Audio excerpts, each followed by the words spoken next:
Atenção Marvecos, Marvelinos, Marvelnautas e Marveloides, está começando o Marvete Lendo e hoje nós vamos falar sobre a origem do Deus do Trovão.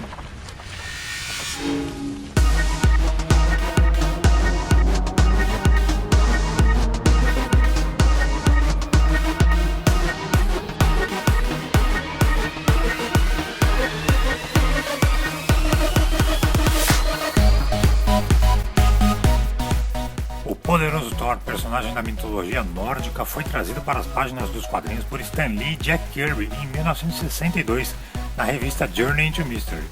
Essas primeiras histórias do Deus do Trovão foram republicadas aqui no Brasil, na Biblioteca Histórica Marvel, O Poderoso Thor número 1, encadernados da Panini de 2008, com 17 edições da revista. Essa publicação também está disponível em inglês no formato digital, no site e nos aplicativos da Marvel.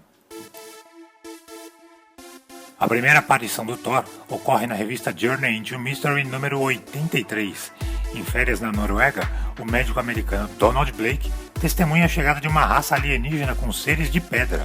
Ele é descoberto pelos ETs, foge e se esconde numa caverna, onde encontra um estranho cajado. Ao bater esse cajado com força numa rocha, o objeto se transforma num martelo encantado e o médico se torna o deus nórdico Thor.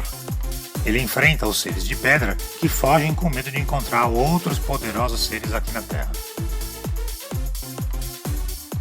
Em Journey into Mystery 84 temos a primeira aparição de Jane Foster, o par romântico do Dr. Blake. Nessa aventura vemos o Thor enfrentar comunistas, vilões muito comuns nos anos 60. O Thor enfrenta uma facção comunista comandada pelo Executor em um país da América do Sul e usa seus poderes para salvar a população local. Durante esse salvamento vemos se formar o triângulo amoroso Thor, Donald Blake e Jane Foster. É importante não confundir esse líder comunista conhecido como Executor com o Executor que se tornou um dos grandes inimigos do Thor. O vilão dessa história nunca mais apareceu. Na edição seguinte, finalmente vemos a Terra de Thor. A mitológica Asgard é apresentada aos leitores junto com o grande inimigo do Deus do Trovão, o trapaceiro Loki.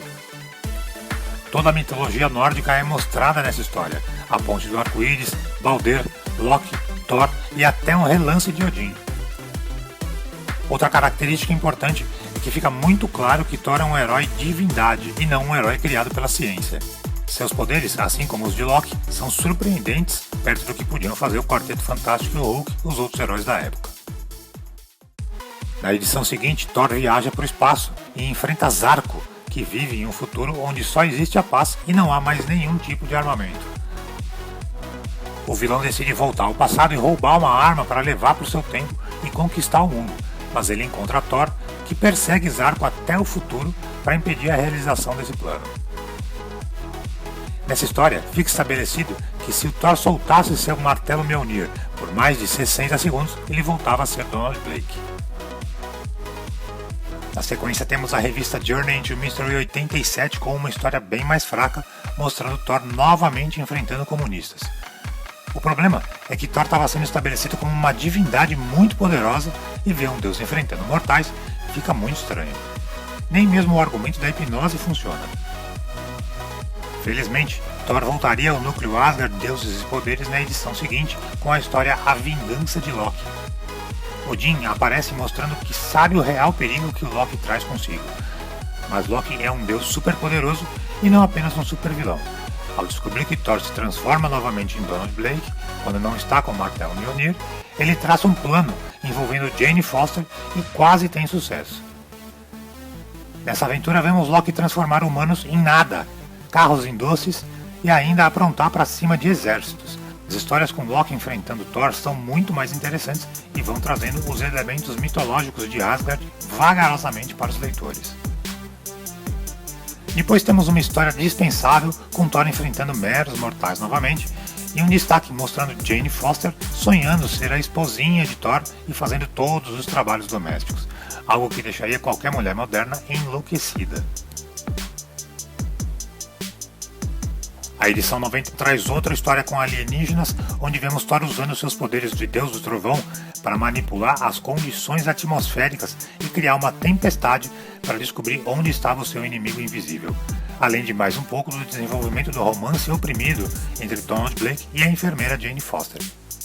Já estamos falando sobre as edições de 1963 e dessa vez Loki manipula humanos, dando poderes para que eles possam lidar com Thor. Começam a surgir alguns artefatos mitológicos para o Deus do Trovão utilizar, como o cinturão de Medjugorje. E algumas dessas histórias eram transformadas em episódios de desenhos desanimados para a televisão.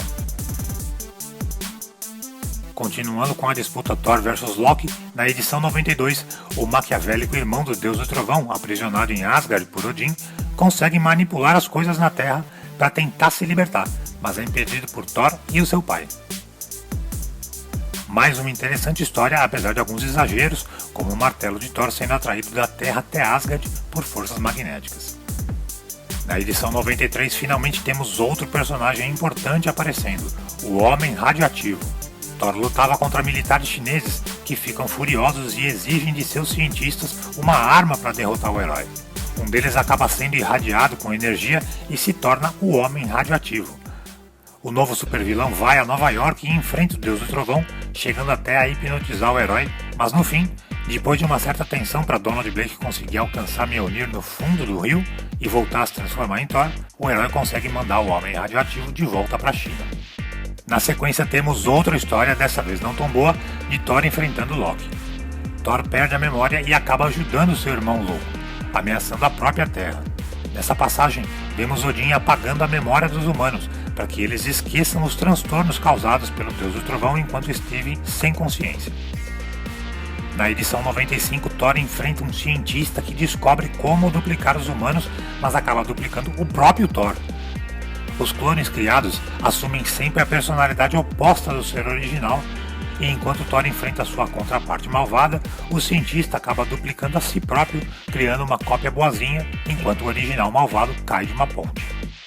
E na edição seguinte, Thor enfrenta um famoso mago Merlin, que ficou em estado de inanição em um sarcófago e despertou no século XX, tentando dominar o mundo. Chega a ser engraçado ver Donald Blake arrumando desculpas para encobrir os momentos que estava atuando como Thor, dizendo que tirou um cochilo no consultório e tomando um belo sermão de Jane Foster. A edição 97 traz Thor enfrentando o Homem Lava, um ser que habitava o subsolo da Terra, despertado com a ajuda de Loki. Vemos o começo do desespero de Thor em pedir Jane Foster em casamento, mas o pai dele não aceitava o casamento do Deus do Trovão com uma mortal e se inicia um enorme problema psicológico para o protagonista. Essa edição ainda traz o início da publicação dos Contos de Asgard, com histórias sobre o passado longínquo de Thor em sua terra natal, apresentando um pouco mais da mitologia nórdica para os leitores. Chegando na edição 98, vemos o surgimento de mais um famoso inimigo do poderoso Thor, o Cobra. Klaus Voorhees era assistente de um dos professores de Donald Blake e foi picado por uma cobra radioativa, ganhando as habilidades das cobras, além de alguns outros poderes. Donald Blake descobre seu antigo mestre atacado pelo cobra e parte para enfrentar o vilão, aproveitando para se vingar do oponente quando ele acaba sequestrando Jane Foster. Nos Contos de Asgard, vemos Odin enfrentando o Rei dos Gigantes do Gelo, uma história que conta um pouco da origem de Loki. O Dr. Calvin Zabo, inspirado pela obra O Médico e o Monstro, consegue criar a fórmula do livro e utilizar a poção nele mesmo, se transformando no supervilão Mr. Hyde na edição seguinte de Journey into Mystery.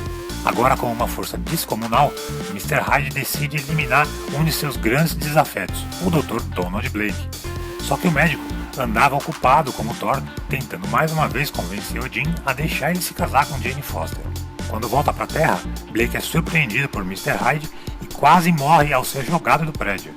Estranhamente, Thor começa a praticar crimes e a conclusão da história fica para a edição seguinte da revista, a edição número 100, que mostra que era Mr. Hyde que se disfarçava de Thor para cometer os crimes e acabar com a popularidade do herói. Hyde ataca Blake novamente enquanto ele tentava fazer um jantar romântico com Jane Foster e o vilão acaba levando a moça. Sem saber que Thor e Donald Blake eram a mesma pessoa, Jane tenta impedir Thor de machucar o Mr. Hyde, que no fim consegue fugir. Mas Odin assistiu Jane Foster atrapalhando Thor e se convenceu ainda mais que a moça não era um par adequado ao Deus do Trovão. Um destaque interessante é que o Mr. Hyde foi aproveitado atualmente no seriado Agents of S.H.I.E.L.D. As histórias com os contos de Asgard, que são publicados também nesse encadernado, não acrescentam muitas informações e servem como uma boa diversão, mas a gente prefere falar deles em uma outra oportunidade.